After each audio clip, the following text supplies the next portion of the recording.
Hello মমিস, আজকে আমরা কথা বলবো টামি টাইম অর্থাৎ বাচ্চার উপর হয়ে শুয়ে থাকার সুবিধাগুলো কি কি। বাচ্চার উপর হয়ে শুয়ে থাকার সবথেকে বড় সুবিধা হচ্ছে বাচ্চার ঘাড় শক্ত হয় এবং শরীরের উপরের অংশ খুব মজবুত ও দৃঢ় হয়। 2 নম্বর সুবিধা হচ্ছে বাচ্চা যখন উপর হয়ে শুয়ে থাকে তখন তাদের চোখ ডান দিক বাঁ দিক ওপর নিচ ইত্যাদি হয়, ফলে তাদের চোখের মাংসপেশিগুলো অনেক বেশি মজবুত হয়।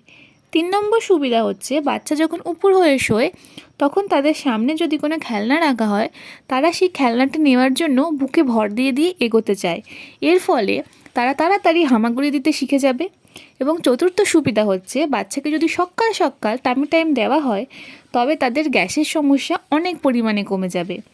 ডাক্তারের সাথে কথা বলে অবশ্যই দিনে 10 থেকে 15 মিনিট বাচ্চাকে টামি টাইম দেওয়া উচিত এবং ধীরে ধীরে সেটা বাড়ানো উচিত।